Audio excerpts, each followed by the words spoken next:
Salam, xoş gördük. Radio Akademiyasında keçirilən mediada Azərbaycan dili mövzusunda təlimlərimiz davam edir. Təlimlər çərçivəsində bugün xəbər dilində məsuliyyət və ana dilinin qorunması mövzusu ətrafında müzakirəmiz olacaq.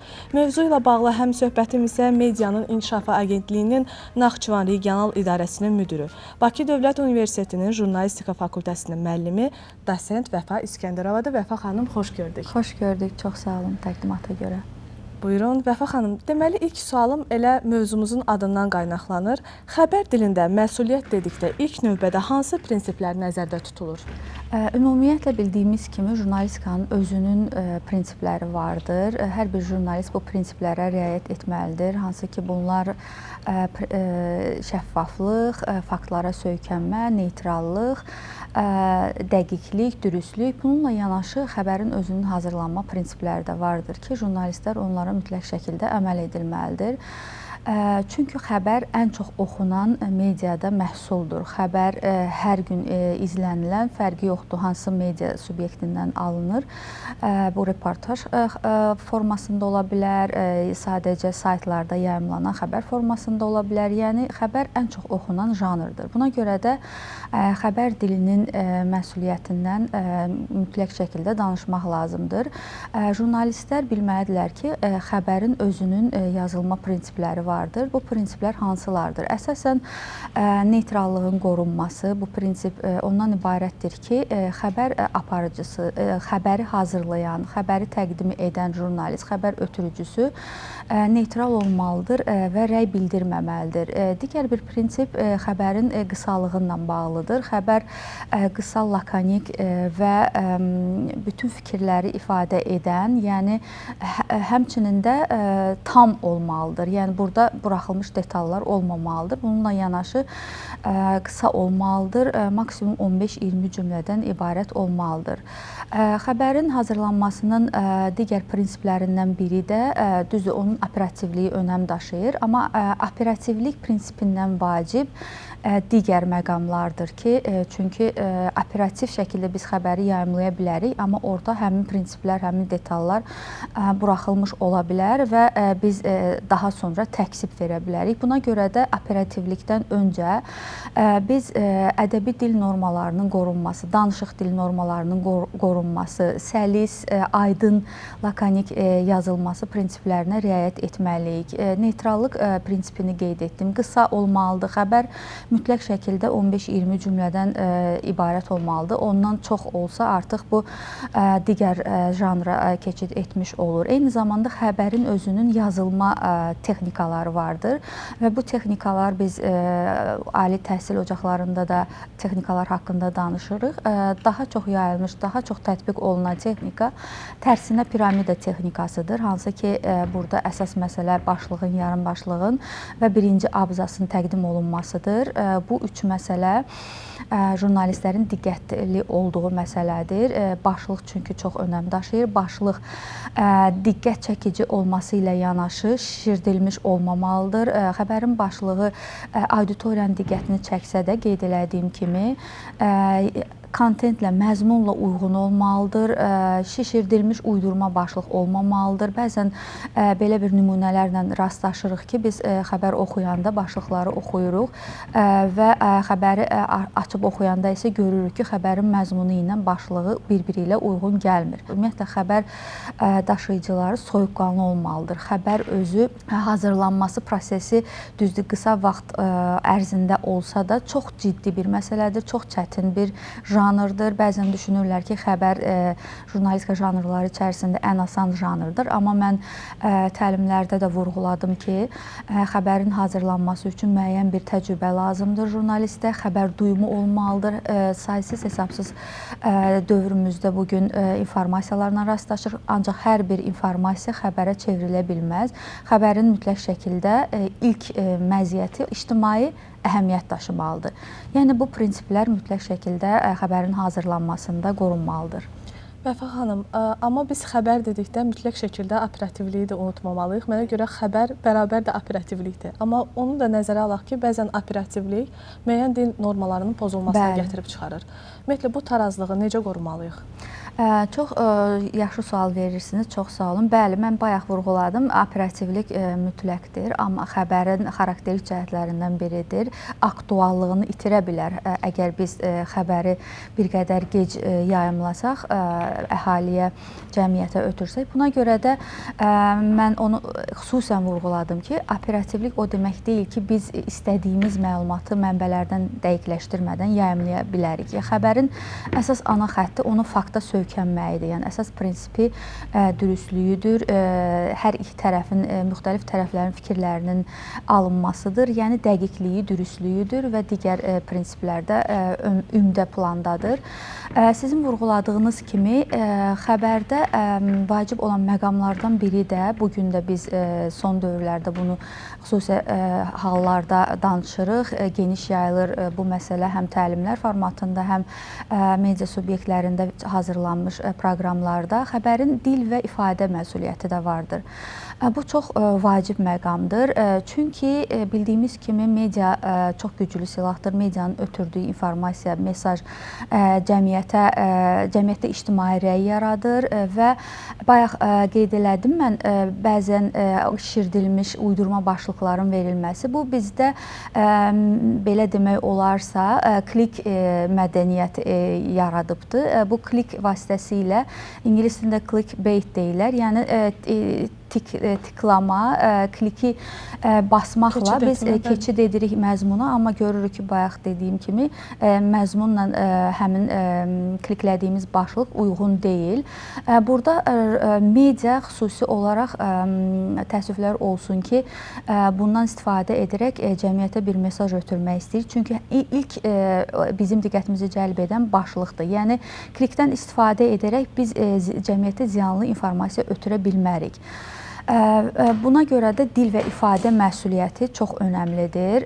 Bu əsasən monitorinqlərin nəticəsində də biz onu görürük ki, söhbət əsasən burada həssas mövzularla bağlıdır. Biz bu həssas mövzularda dilimizdən, ifadələrimizdən istifadə edərkən çox diqqətli olmalıyıq. Çünki auditoriya yalnız cəmiyyət yalnız bir segmentdən ibarət deyil. Cəmiyyətdə çoxlu sayda müxtəlif yaşlarda insanlar var, müxtəlif təbəqələrdən insanlar var, irqi, dini fərqi olan insanlar var və bu insanların həssas nöqtələrinə toxuna bilərik. Çünki media çox güclü silahdır və media cəmiyyətdə emosiya yaradır, fikir yaradır, dəyər formalaşdırır, insanlarda davranış mədəniyyəti formalaşdırır. Buna görə də jurnalistlər mütləq şəkildə dil və ifadələri seçəndə diqqətli olmalıdırlar.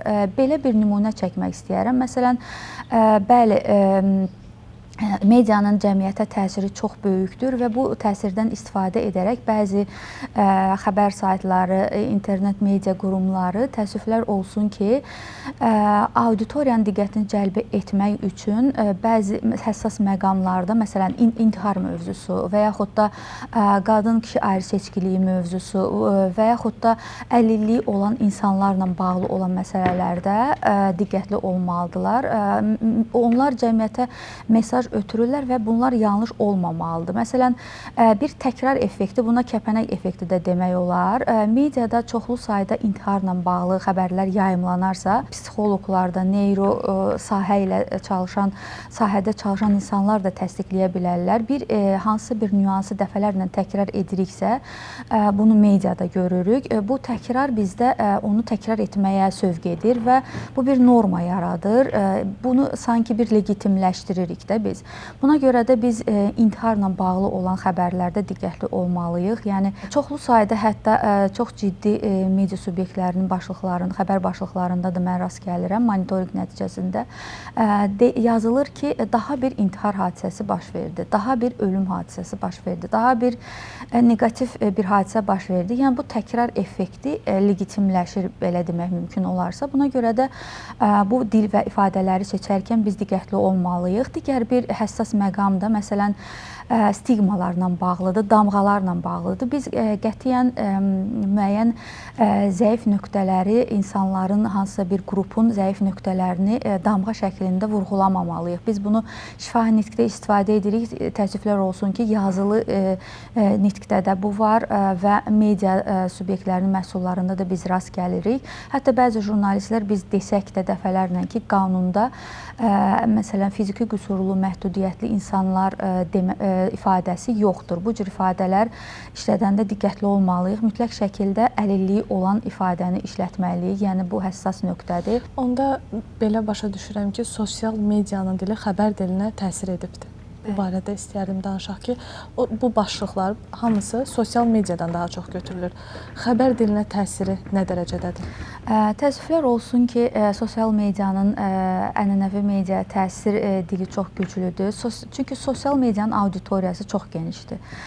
Onun dinləyicisi mən təlimlərdə də hər zaman deyirəm, yalnız bir blogerin izləyici kütləsi, sadəcə bir blogerin izləyici kütləsi hansısa bir media subyektinin izləyici kütləsindən çoxdur və onun sosial media platformasında yayımlanan xəbərin oxucuları daha çoxdur. Bu daha çox Telegram platformasında və TikTok platformasında. TikTok, Instagramda da hətta. Bəli, Instagramda, Facebookda da digər sosial şəbəkələrdə xəbərləri daha çox oxuyurlar. Nəinki ciddi internet media saytlarında və yaxud da xəbər saytlarında və bunun jurnalistlərin dilinə təsiri də müəyyən, çox da olmasa müəyyən qədər var. Biz bunun aşkar şəkildə görürük. Hətta sosial medianın dili bəllidir ki, dinamikdir, operativdir, daha dinamikdir və burada tələskənlikdən sosial mediada məhsul paylaşan müəllif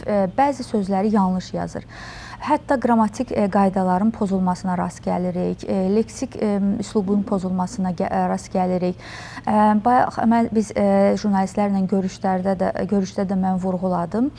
Hətta bəzi sözlərin, məsələn, şəkilçilərinin ayrı yazılması məqbuldursa, bəzi jurnalistlər bitişik yazırlar və yaxud sözlərdə hətta hərflərin səhv, yanlış yazılması, bəzi, məsələn, yanlış ifadələr, səhv yazılan ifadələr haqqında biz danışdıq, bu barədə müzakirə etdik. Bu arada yanlış sözün özü də bəzən yanlış yazılır. Həm şifahi nitqdə yanlış deyilir, həm də yazılı nitqdə. Təəssüflər olsun ki, bu baxımdan bəli, siz haqlısınız. Sosial medianın dil ifadə vasitələrinə təsiri çox güclüdür. Amma peşəkar jurnalistlərin dəstəyi ilə, dilçilərin, nəzəriyyətçilərin dəstəyi ilə bu problemi aradan qaldırmaq olar. Sosial media mənə elə gəlir auditoriyaya daha yaxındır. Baxmayaraq ki, onlar da xəbərləri elə ənənəvi mediadan götürürlər, paylaşım edirlər. Necə düşünürsünüz? Bu peşəkarlığı sıradan çıxara bilərmi ümumiyyətlə? Müəyyən qədər peşəkarlıq baxımından mənfi təsiri var, bəli. Amma bu bizim günümüzün reallığıdır. Biz bundan qaça bilmərik. Sosial medianın bayaq dediyim kimi auditoriyası genişdir. Hətta belə bir tendensiya da var ki, ciddi media subyektlərinin, internet media saytlarının, xəbər saytlarının xəbərlərinin oxunaqlığının artırılması üçün onu sosial media yox, sosial şəbəkələrdə, bildiyimiz kimi sosial media geniş məfhumdur. Həmin internet media saytları da ora daxildir. Sosial şəbəkələrdə həmin xəbərlərin yayımının artırılması üçün, daha geniş auditoriyaya çatdırılması üçün yayımlayırlar və bu baxımdan da siz doğru vurğulayırsınız. Onun mənfi nəticələrini biz görürük. Həm yazılış baxımından, dil və ifadə vasitələri baxımından, yəni bu mənfi nəticələri görürük. Onu da qeyd edim ki, bəzən siz vurğuladığınız kimi sosial şəbəkədə başlıqlar mövzusuna qayıtmaq istərdim. Bu tək sosial şəbəkələrə aid deyil, elə ənənəvi mediada da bəzən alternativi olan terminlər olsa belə, bunu dırnaq içində verərək, belə deyək, yad sözlərdən istifadə edirlər. Bu barədə istərdim fikirlərinizi bildirəlim. Bu belə deyək də, sosial medianı anlamaq olar bunu niyə edir? Çünki xəbəri daha çox oxunsun. Bəs ənənəvi mediada bu kimi hallara niyə rast gəlirik? Təəssüflər olsun ki, bu yayılmış bir tendensiyadır. Biz müzakirələrdə də onun şahidi olduq və jurnalistlər bildirirlər ki, bizim redaktorumuz bu cür ifadələrin işlənməsini məqbul sayırlar. Amma halbuki sizin qeyd elədiyiniz kimi onun ekvivalenti Azərbaycan dilində var. Dil ümumiyyətlə müxtəlif imkanlarla zənginləşir. Azərbaycan dili məsələn gözəldirdir. Öz daxili imkanları hesabına da zənginləşə bilən dildir. Dialektlər vasitəsilə, digər türk dilləri vasitəsilə, unudulmuş bəzi sözlər vasitəsilə, amma o sözlərdən istifadə olunması elə sanki düşünürəm ki, bir dəb halını alıb və düşünürlər ki, həmin redaktorlar daha çox geniş yayılar bu xəbər, daha müasirdir bu həmin tətbiq olunan ifadələr, sözlər, amma mən buna heç razılaşa bilmərəm. Çünki bizim Azərbaycan dili doğrudan da zəngindir və Azərbaycan dilində çoxlu sayda hal-hazırda da xəbər dilində istifadə olunacaq sözlər var. Məsələn, bayaq biz bir söz üzərində müzakirə etdik. Müasir sözündən çağdaş sözünü müzakirə etdik. Yəni təlimdə iştirak edən jurnalist söylədi ki, bizim redaktorumuz çağdaş sözünü qəbul etmir, müasir sözünü daha çox məqbul sayır. Amma mən düşünürəm ki, bu mənim subyektiv yanaşmamdır. Bizim Azərbaycan dilində unudulmuş gözəl sözlərimiz var ki, bu sözlərdən xəbər dilində də mütləq şəkildə istifadə etmək olar. Bayaq xəbər başlıqlarının birini nümunə çəkdim. Onların birində yazılmışdı ki, hansısa məsələ ilə bağlı ranking. Məsələn, bu ingilis dilli sözdür, amma bu sözün Azərbaycan dilində ifadəsi vardır. Bunu əvəz etmək mütləqdir.